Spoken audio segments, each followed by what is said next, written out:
Ahmed Fouad Alkhatib is perhaps the most unique Palestinian voice today. The Gaza native lost more than 30 family members to Israeli airstrikes during the war, yet he's attacked online as a Zionist shill for condemning Hamas and advocating for peace with Israel. The Atlantic Council Fellow faces death threats from pro-Palestine activists, has been deplatformed by coordinated campaigns led by influencers with millions of followers, and has seen the New York Times reject his work as not representative of Palestinians.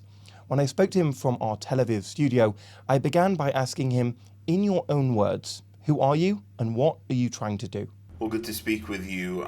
So I wanted to create infrastructure around me so that the next person who wants to break through the binary narratives, the entrenched narratives of being pro-Palestine or pro-Israel and nothing in between, can have an easier time. Realign for Palestine is built on it's not just a project, but it's a framework of thinking, a different way of thinking, if you will, that embraces multiple truths, rejects violence, acknowledges radical pragmatism as a critical framing for how we move forward, and embraces the two-nation solution, which is just a different way of saying that two peoples, two nations, two separate entities in which they exercise their individual national identity.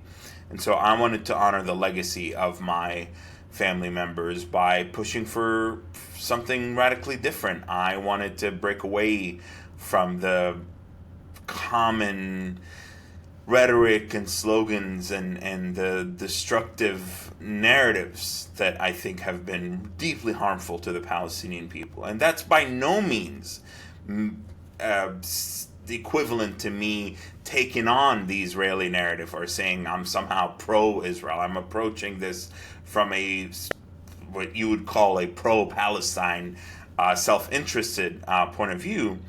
But on the other hand, I also acknowledge the humanity of the Israelis. I acknowledge the legitimacy of Israelis' needs for security and safety, and the horror of what happened on October 7th. The need to actually say that Israel has a right to exist as a Jewish homeland. And so that, to me, is much more critical than simply being entrenched in one's own narrative. And that's what I wanted to do moving forward after October 7th. And it's been hard. It's been difficult. The good news is that there are many Palestinians who support me behind the scenes, and some above ground, but there are many Palestinians and Arabs and Muslims who are grateful that someone else is saying what they believe, but they can't say so publicly. They can't express this openly, because it's hard, it can be costly, it can be difficult or even dangerous to say so. I mean, you talked about the difficulty that you've been through this war, and how you've also talked in the past about the personal loss that you've experienced, and now you're channeling this rather into what you've described as radical pragmatism. How do you do that whilst also going through the grief of what you've experienced, across your own family through the war that we've, been through? Well, I try very hard to think that this is bigger than my family and I. This is bigger than myself. This is bigger than all of us, really. This to me is about Gaza's very survival, very future. This to me, Hamas's continued control of Gaza, the continued entrenchment of this armed resistance narrative is so deeply destructive to the Palestinian people in Gaza. And look, I'm interested in justice and dignity and safety for the Palestinian people. I want ultimately there to be the existence of a Palestinian homeland and a state, but that will never happen with an entity like Hamas, but more importantly with the narrative that underpins Hamas. I will add and say that there is an element to this where, as much as this sounds counterintuitive, there's a healing element to channeling a lot of my frustration, my rage, my anger, my sadness, my kind of the sense of demoralization into something constructive, like looking at our historical mistakes, looking at what has happened over the last 2 decades in Gaza. And there's something really helpful in wanting to take the totality of those failures and really draw lessons from them, use my Western privilege, my freedom, having left Gaza at the age of 15, and being able to speak about it in a way that my fellow countrymen and women are not able to in Gaza, and present that to them, to the outside world. So there's something healing that I think, to me, allows me to feel like I am engaged in a constructive endeavor rather than simply wasting away in sorrow and grief. So, I mean, also you've talked about the, in the past, the people you speak to within Gaza and the people who are saying, what you can't say, what you're saying on behalf of them. So, for yourself, with the connections that you're having in Gaza at the moment, what are you hearing on the ground? What's the mood like as the ceasefire somewhat holds? And what are people saying about Hamas? And what are people saying about what the future looks like? And how are they feeling about that, from what you hear? Certainly. So, I mean, there's a combination of emotions, right? There's anger at the fact that we're kind of stuck in this stalemate, if you will, since the ceasefire. There's worry about the winter months, and people are in tents, and it's going to get cold and wet, and there's nothing to protect them. There's frustration with the currency issue, for example. There's been the same old paper currencies, the shekels, and they haven't been renewed. And so a lot of businesses won't accept old currencies because they're just so worn out, and they want new currencies. There's anger with Hamas still being in power by some people. There's anger with the businessmen who exploited Gazans during the worst of the hunger crisis, and now they're kind of walking away scot-free. There is uncertainty with the reconstruction process. There's worry that the war is coming back after the release of all the bodies of the deceased hostages. There is concern that Hamas is never going to give up power and control. And so there's tracks of people being concerned about their safety, people being concerned about their future, people being concerned about the kind of like what's going to happen with the Gaza Strip. But then there is the zombification of a certain element of the population. And I don't mean that in like a dehumanizing way. What I mean is people are just so tired and exhausted that they're just like, okay, bombing stopped. Now I get to do, like, every day is, let's fetch food, let's fetch water, and let's just bring that back to our people, and let's move around and find transportation that takes us to and from where we're staying. Some, of course, have returned to where their homes were, either in the rubble or partially burned or partially destroyed homes, and trying to make do with those structures. So there's so many, when you speak to people there are so many threads. And by the way, like, there are threads of families having fights with each other. There's domestic violence, there's child abuse, there's like this woman calling me up and saying, I'm getting a divorce and I have 4 kids by myself. Can you help me out? So, like, there's also all the baggage that every society has. So it's very heartbreaking. It's very sad because I honestly, I don't see anything on the horizon that's going to make their quality of life better anytime soon. And this is where, now that there's a little bit of a moment to just breathe and talk to people, this is where you realize that, yeah, a lot of people in Gaza, they despise Hamas. They're humans like you and I. There's a universal element to humanity across Israelis and Palestinians that I wish could be captured and conveyed on a larger scale.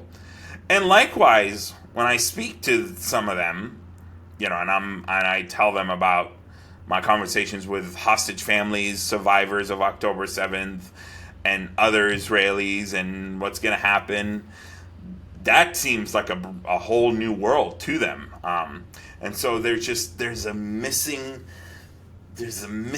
link.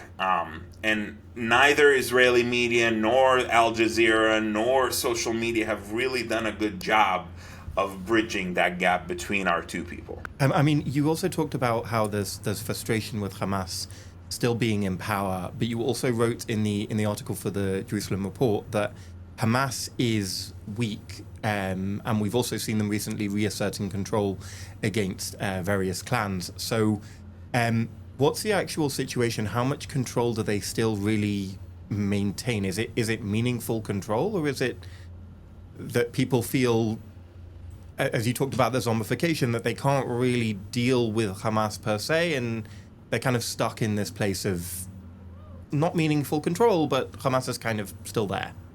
Precisely the latter, in the sense that a large number of the population have somewhat become docile, if you will, and that they just don't really, like for example, I have been watching just an endless amount of videos coming out of Gaza, regular videos, boring videos even, like of people just walking around the markets, people going into this shop, people going into that shop, and you don't really see Hamas everywhere. They are theoretically there, but you don't. I mean, where would you be seeing them in that situation? Sort of before the war, there were places where you'd see them, or very much so. You would see them in like regulating traffic. You would see them in patrols. You would see them in uniforms. You would see them, like, there was a visible manifestation of Hamas's control before the war. Right now, particularly because the line has been blurred and practically doesn't really exist between Hamas, the terror organization, and Hamas, the government, which includes the security apparatuses. They've sort of become one. So then it's like, okay, Hamas has achieved. I mean, what I think has happened is, with all of those horrible videos that I was sharing of them beating people up, the executions, the shootings, the terrible videos right after the ceasefire, what happened is they've basically achieved a level of deterrence that has stopped anyone else from attempting to go after them. They've achieved a level of control, even though they're not fully present everywhere, because you're just uncertain as to when they will come to places. They have informants. They have some elements of them that are dispersed throughout the Gaza Strip, but I believe but they're staying out of sight sometimes. But they also do have patrols. Hamas does have patrols where they're running around in their driving around in their pickup trucks.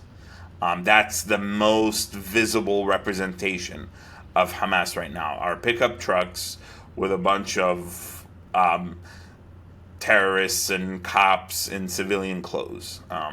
So the civilian population is very terrified of that. They are not. And they realize also that there's not going to be reconstruction with Hamas still in control. They realize there's not going to be the opening of the borders with Hamas in control. But they're like, well, I'm not trying to get executed. I didn't survive the Israeli war only to be murdered by a dude in flip-flops. And, so it's a terrible, it's like the fear is palpable, but people are like, okay, well, I guess for now we just move on with our lives. So, for example, there are people having weddings already again, and like public displays of celebrations and dessert shops opening. Like, so there's these seemingly bizarre parallel universes where, alongside the destruction and devastation and the trauma and the displacement and the fear from Hamas and whatever, there is this stubborn, desperate desire to just move on with life. Either just because it's like, well, screw this, like, I'm going to live my life, or because it's like, well, what other option do we have?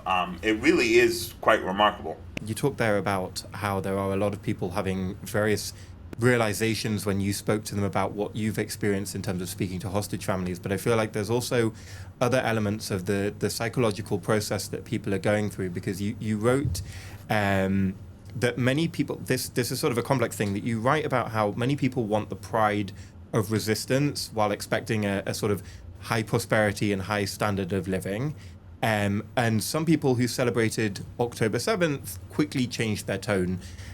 So what's happening psychologically with Gazans, and how are they reconciling these sort of major contradictions?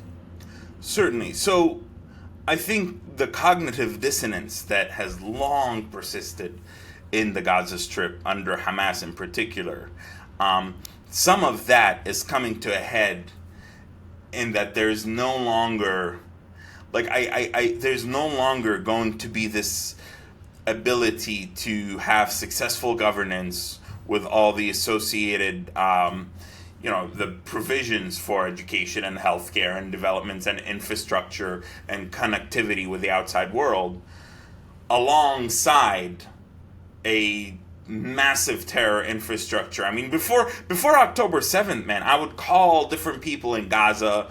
Like, it was very open. I would call family members. It was like, oh yeah, so-and-so, what's he doing? Well, he dropped out of college, but he's a digger. Oh, they're diggers. They're this. They're like, it was out in the open. Like, and it doesn't mean people agreed with it. To be clear, people often were like, ugh, like, and families would often. It was a means to an end. That, but also it was like, there was like, the line was blurred between regular life and like quote unquote resistance, and Hamas, like the unemployment, caused many to just be like, okay, well, I'll go make 100 shekels a day, which is like, I don't know, $33 or something, right, by digging tunnels. And you didn't have to be an ideological Hamas warrior. You just underwent basic kind of qualifications, and you worked in disconnected teams such that if you got busted, you didn't compromise the rest of the cell or the rest of the tunnel infrastructure. But I'm just saying, and busted, then like, sorry, busted in what kind of way? If somehow you revealed the site of where you're digging, or if you revealed sensitive information on social media, or if you did something, whatever, or if down the road you got busted, or if the Shin Bet had informants who would inform on the location of where you're at, where your tunnel is, blah, blah, blah, the damage would be localized. There was also, for example, this weird, before October 7, for many people, it was like, well, we hate Hamas, but we respect those who resist. And so there was this bizarre willingness by some people to separate Hamas, the political entity, from Hamas, the resistance. And so I think all of that came to head following October 7th, following the destruction, following the way in which Hamas managed the war. And now I do think for a lot of people there is this, especially because the consequences of October 7th and the destruction and the footprint is going to be lasting for a long time. I do think there will have to be a reckoning of that narrative, of the societal infrastructure that allowed Hamas to even be normalized, that allowed Hamas to even exist really as a legitimate entity. And Hamas didn't come out of a vacuum. Hamas came out of Palestinian society. However, it came out of a small segment of Palestinian society and then took over Palestinian society, and then Hamas engaged in a socially re-engineered Palestinian society, to where even members of Fatah who are ideologically opposed to Hamas and want to see it gone would at times fall into this, well, I despise Hamas, but I respect the true resistors. So they would respect the terrorists in the tunnels, or the guys that did October 7th, etc. So that's what I referenced in the piece, and that's where I think we need to start addressing some of that. We need to start calling out those dynamics. Piece, you talk about how many people now shun the group because of its lack of effectiveness. And you talked about it there, about how people, in Fatah as well, would sort of, they respect the true resistors. So there's this sort of subtlety that I feel like you're kind of saying, and I don't know if you're saying this, but if Hamas would have succeeded with its end goal of October 7th, would the tone be totally different? Would there be Palestinians going, well done, and that sort of thing? I mean, people are sort of shunning the group because it didn't succeed. But on the other side of that coin, if they had. Well, and I mean, that remains, it's hard to argue with a counterfactual, right?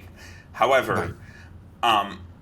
It's not just like the success. What I would argue is the quote unquote success, the theoretical success, is not just about October 7th. I would argue that's a small component.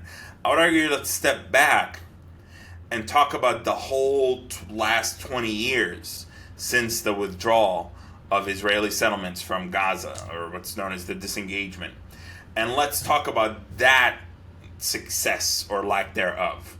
Hamas has failed in liberating Palestine. Hamas has failed in stopping settlements.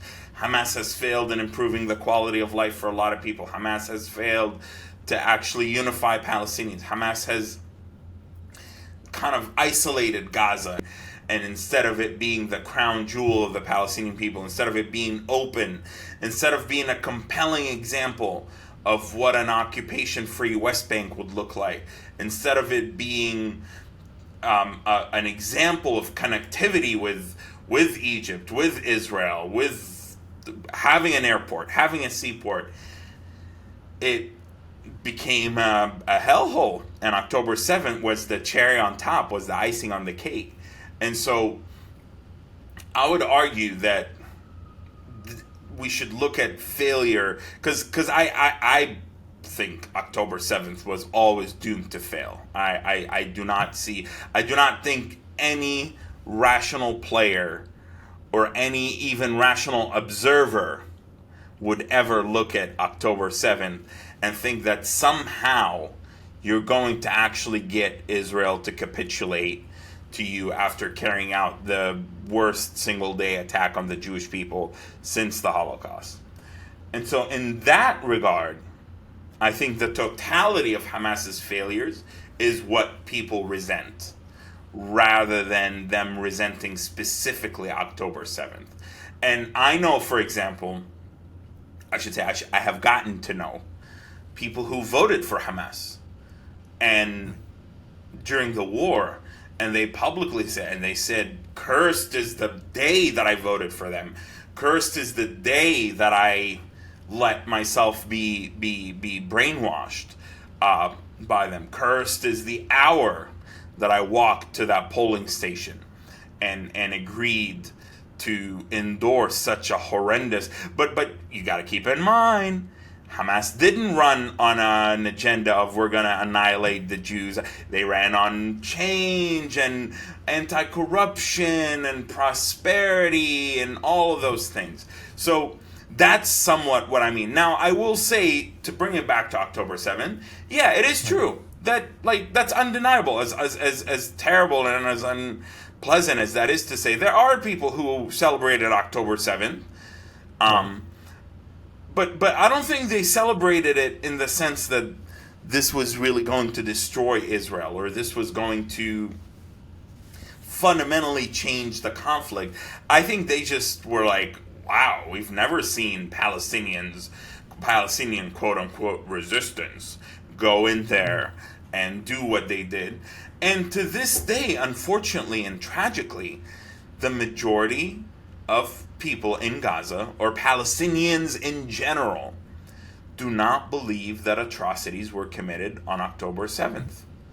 Which is, in the same way that, I don't know, I mean, this is not a whataboutism, but, like, is that just, like, a lot of Israelis don't believe that there were innocent civilians in Gaza or that there were terrible things done in Gaza? Or is that just... So is that division? Is that human binary nature? Or is that just because Al Jazeera has so successfully managed to really reshape the narrative? But then again, I'm like, well, my friends, like, the GoPros, like, they speak for themselves. Like, they filmed themselves. Like, Sinwar's own strategy said, like, let's broadcast the horror and the tragedy and let's burn it all down. And, like, that was the goal of the operation. So that's sort of the challenge, is trying to say to those people, you have a choice. You have this, as much as I'm a person of multiple truths and nothing is black and white, I feel like there are a few things in life that can be essentially reduced to black and white. And that is, do you want to live in prosperity and good education and to provide for your family and to have an opportunity to build a nation?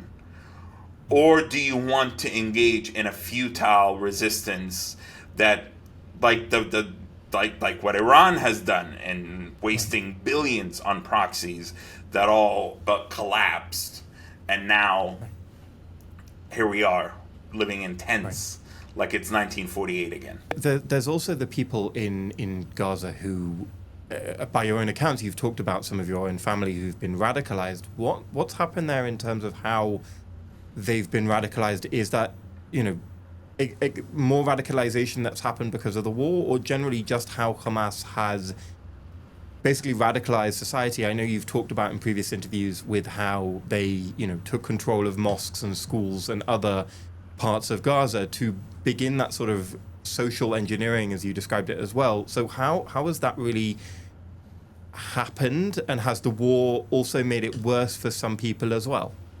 So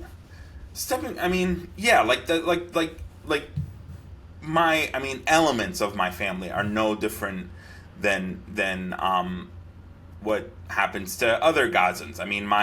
I'm blessed in that my own immediate family, my dad instilled in me the value of always being independent, always being curious and asking questions, never being part of anyone's particular agenda. When people leave Gaza, unfortunately, I've seen two examples, two case studies, and I've seen a lot of people when they leave Gaza and what ends up happening. And in one case, they actually become far more radical in being pro-Hamas, pro-terror, anti-Semitic, pro-Iran, pro-Hezbollah, pro... This is after they've left After Gaza. they've left. And I call those the absolute worst kind of Palestinians. Those who leave and go to the West and then start trashing the West, trash Israel, trash the resistance, trash the Arabs. And and it's like, well, why are you here? Why didn't you stay in Gaza? Why didn't you fight for Hamas? Why didn't you pick up an AK, and why didn't you get in the tunnels and go sit with your buddies if that's how you, or why didn't you stay there and become a journalist, since Hamas has so many journalists in Gaza? So then I've seen another group that is, I would say, smaller in terms of just the sample size, where they really, really, truly reject Hamas. And there's a spectrum within this group. Some reject Hamas, they reject Islam, they reject the faith. They're like, they go the complete 180, and they're like, I want nothing to do with that. I am starting fresh and new, and I resent everything that, I endured there, and I want to go the complete opposite. And those types of voices, I assume, then are quite quiet. They've rejected everything, they've left, and then they don't necessarily say anything to, further a similar sort of cause that you're supporting as well. Do they remain quiet? Generally speaking, yes, or they remain limited in their reach, because I am very pro-individual freedom, right? And at the same time, what we need is someone to say, no, I am Palestinian, I am Muslim, I am with the faith, I am with my people, and I reject Hamas, and I reject these narratives. Like, that is the framing that's going to have an effective reach, if you will. If everybody becomes the Green Prince, Musab Hassan Yusuf, that's a disaster. That is not how you effectuate change. And then I've seen other people become a bit more moderate when they leave. The challenge is that everybody wants to have a life and somewhat move on from this issue. Very few see any benefit in remaining engaged, and some of them unfortunately are worried about what happens to their families. Some of them are worried about what happens to those who remain behind. Then you have people who, in Gaza or out of Gaza, want to engage a quote-unquote pro-Palestine audience. It depends on the audience.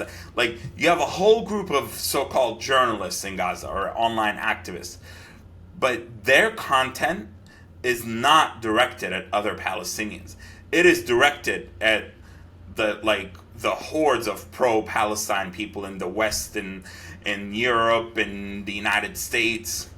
And you got to feed them a diet of pro-resistance, pro-perseverance, and we're the super people, and Israel is bad, and there's the worst genocide ever, and the worst famine ever, and Gaza's the hungriest place ever, even though it received more aid than anywhere else in the world. And it's like, so there's really layers upon layers of the incentive structure for how people choose to be radical, either support Hamas, be radical, be engaged in really deeply unhelpful rhetoric.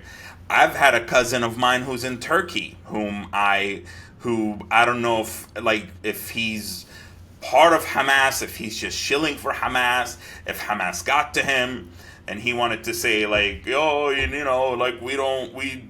you're not of us and you're not this and you're not that, but what I've been gathering is that he might actually have been an informant for Hamas.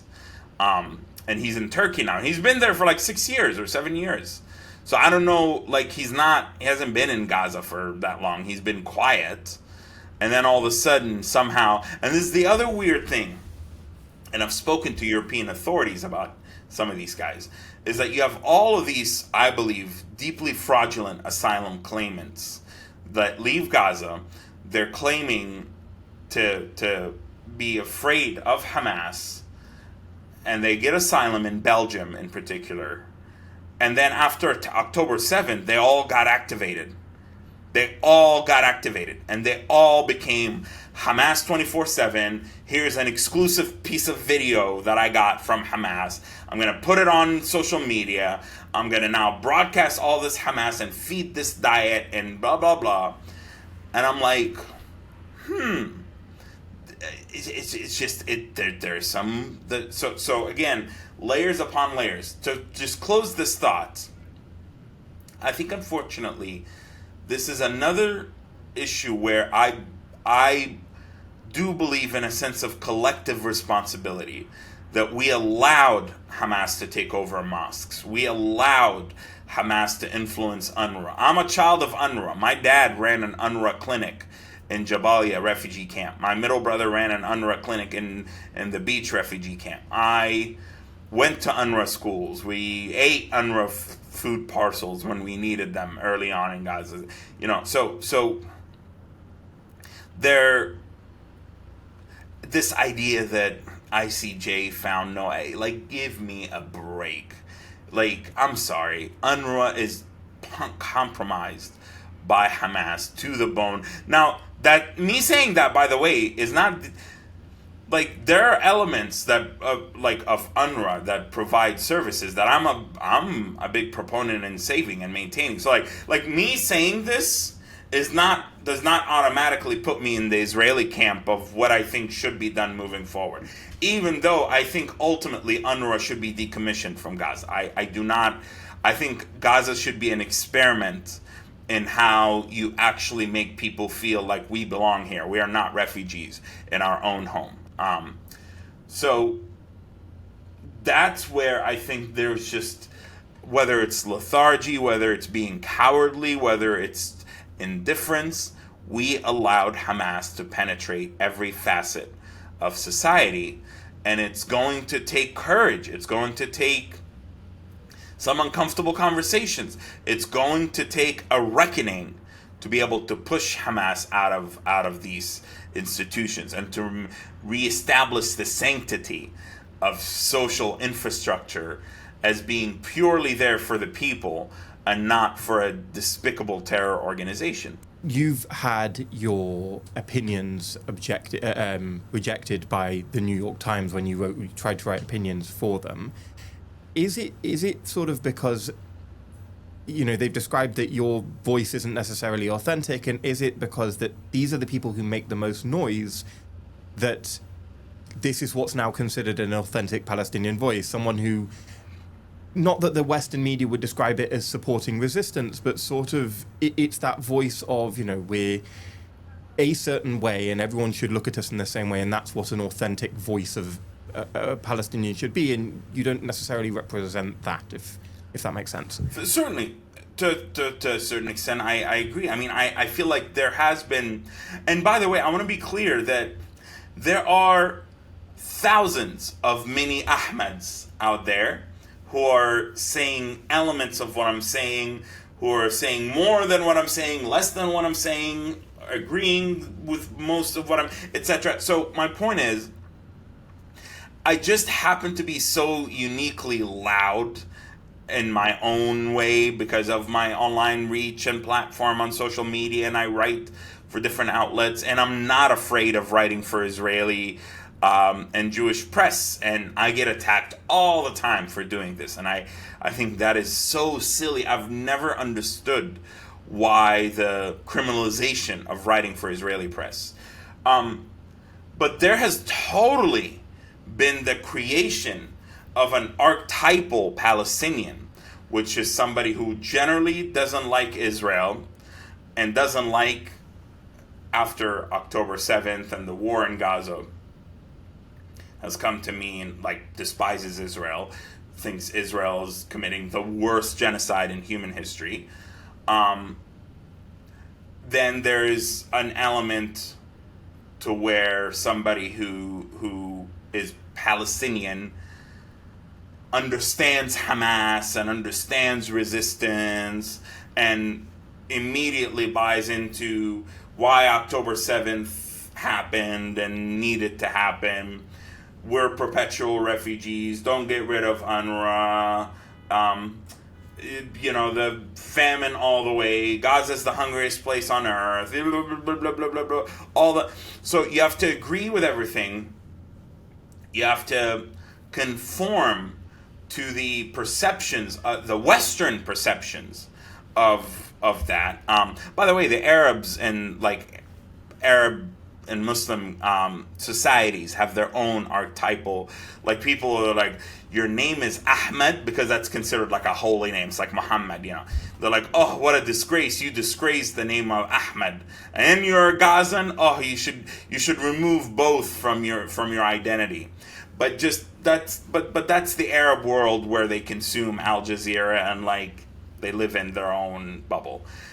Going to the United States or to the Western world, there really has been this, I think, racism and bigotry of low expectations.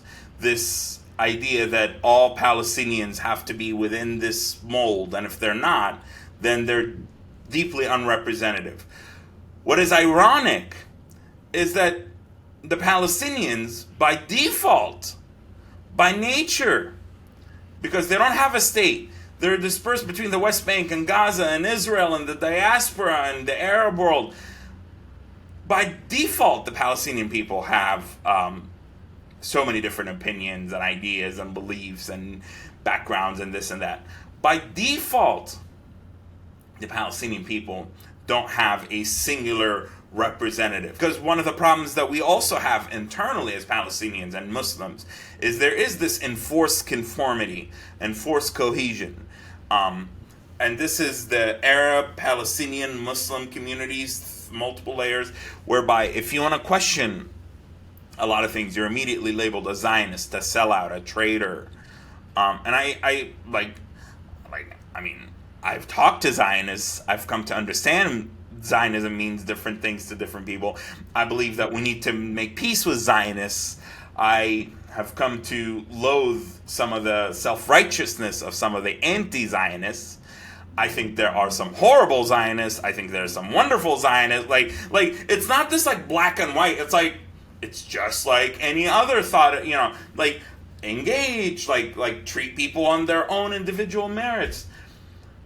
But I care about my people. But this idea that the only way I can, it's like when I want to speak to some journalists or to some Arabs or Muslims or Palestinians in the diaspora, it literally it's like this little checklist, and they hold it up, and it's like, okay, Zionism bad, true or false? Worst genocide, true or false? Famine, true or false? And I have no interest in conforming to that. I want to tear this list apart. I want to literally go like this. Like any Palestinian who wants to speak has every right to say what they want to say without somebody at the New York Times or at some other outlet policing that. And often what's ironic, and I say this with all due love, not at all, but it's often left-leaning Jews who are many of these journalists that want to gatekeep a So to me, it's the height of irony to have left-leaning Jews in positions where they get to determine that I'm not Palestinian enough because I don't repeat the same talking points that other members of my community is. I think that's truly an upside-down world dynamic. And I think part of what you talk about as well, in terms of, you speak a lot about re-education and the de-radicalization that's needed, and you also then spoke about how there are Palestinians who leave Gaza and then suddenly get a lot louder and really buy into a lot of these talking points in a much louder way. So is there this feedback loop that kind of is going to make de-radicalization and re-education much more difficult, because the steady diet that people are consuming is also being consumed by some Palestinians in Gaza, in the West Bank, in the diaspora as well, who are believing these talking points, and it's sort of becoming this loop that will be extremely difficult to engage in radical pragmatism because they're being fed all of this that's maybe been lost control of by the peoples who started it. Precisely that. I mean, I keep saying free Palestine from the Free Palestine movement. And the goal is not to dehumanize individuals within this Free Palestine movement. Rather, it's to highlight that said movement has actually emerged as the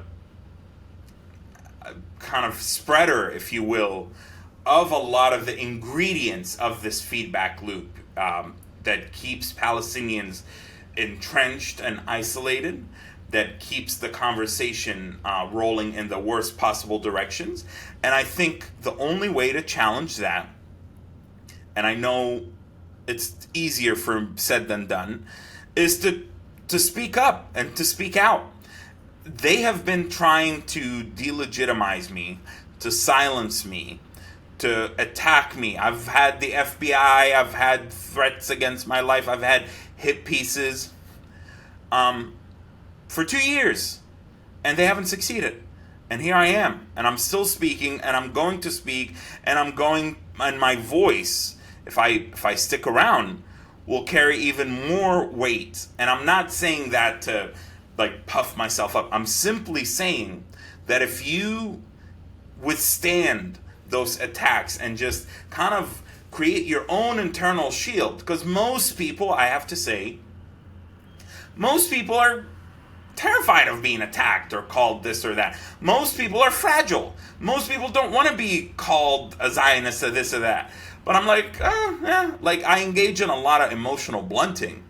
I have sadness, I have emotions, I have deep, but like, it's not going, like, to me, the threshold after losing many of my family members, after, my mom's homeless, my brother's in Gaza right now, my remains of my family are dispersed. I've been supporting a whole host of people trying to survive. Like, the threshold, the bar, if you will, is very high for what constitutes like real and serious problems, rather than a bunch of wokesters in the left really trying to come after me. Israel and the policies that Israel adopts can make or break Palestinian pragmatists and moderates. We need wins to empower us against the extremists. We need to show that Ahmed's approach is not just one that, feels good online and is intellectually sound, but in reality, the Palestinian people are still facing horrendous conditions. We need to actually show that this is how you get Gaza redeveloped in a way that creates connectivity and hope and optimism. This is how you stop settler violence in the West Bank. This is how you give the Palestinians hope and space for agency and autonomy. This is how you allow for the emergence of Palestinian self-governance. And so that, to me, is what's the key ingredient.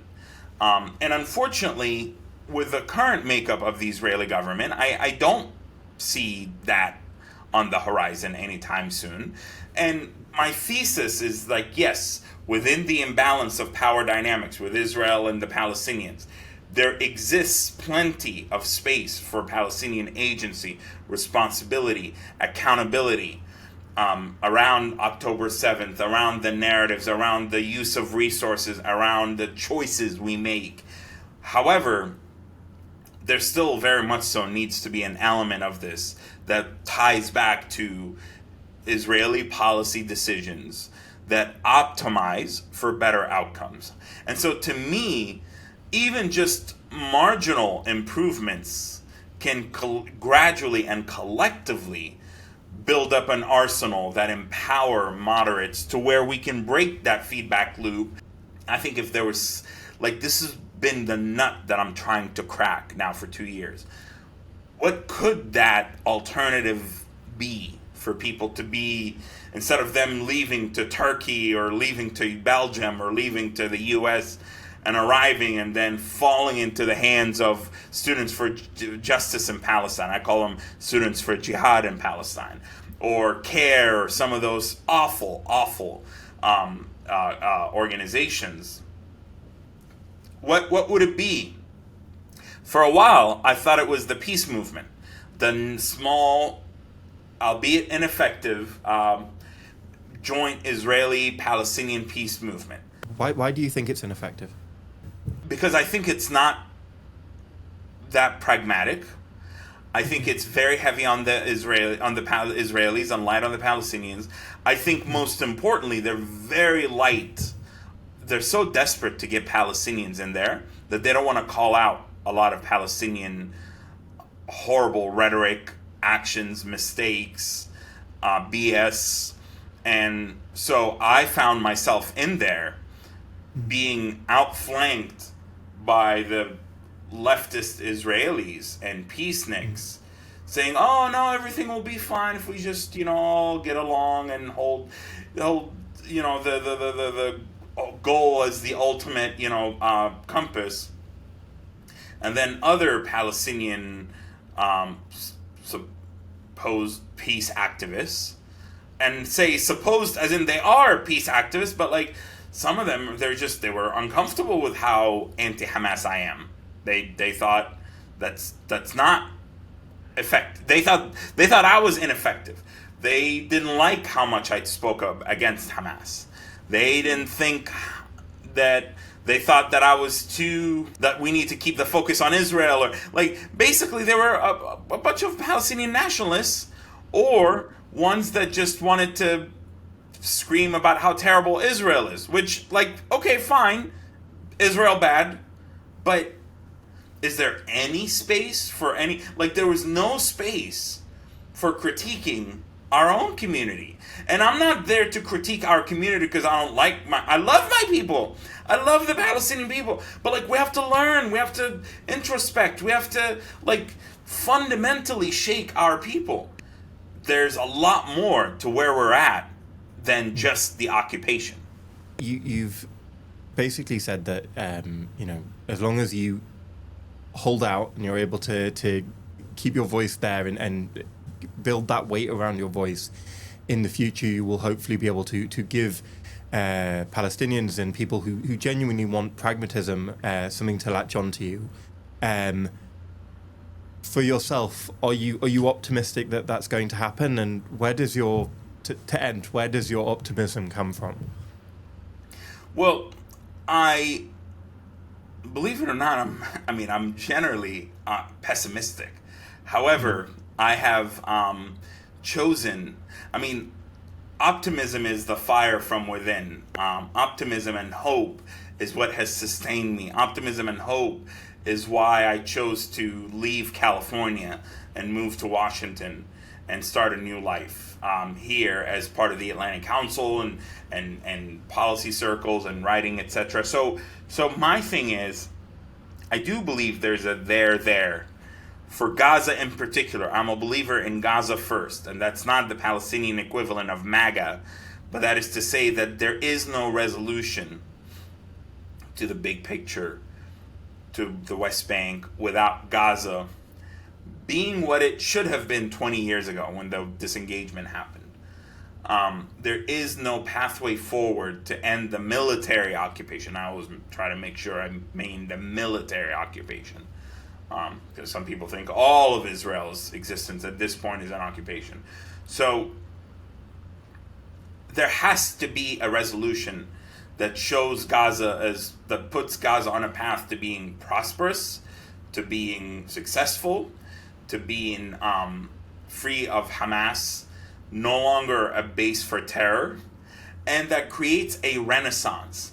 It's not just economic peace, but it's a cultural shift. It's a mind shift. It's an ethos. And that might take a generation. But it creates this new reality in which we move from the resistance agenda to the nation building agenda, to the coexistence narrative. And to me, if that doesn't happen, I genuinely believe that is the end of the Palestinian National Project. I genuinely believe there is no hope for any sense of Palestinian statehood, sense of sovereignty, self-determination. and that we will just be reduced to small enclaves that are sustained by international aid. Eventually, people will fizzle out, trickle out, and nothing meaningful will really transform there. Now, short term, I'm very concerned that there's conversations to recycle elements of Hamas. There's conversations to recycle them as part of the new police or a security apparatus. There's stagnation that will allow Hamas to reinvent itself and re-entrench itself.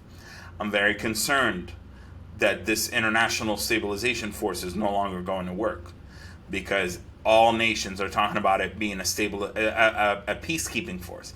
They just want their soldiers to hang out and eat falafel and hummus in armored vehicles.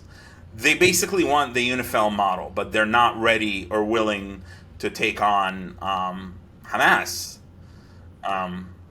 There is still a war that needs to be fought in Gaza.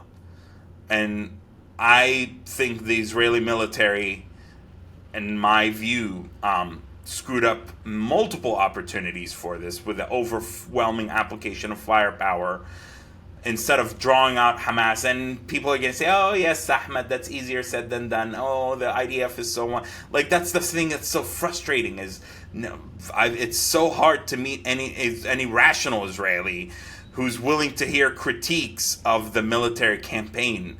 And I've studied military science and intelligence and national security, and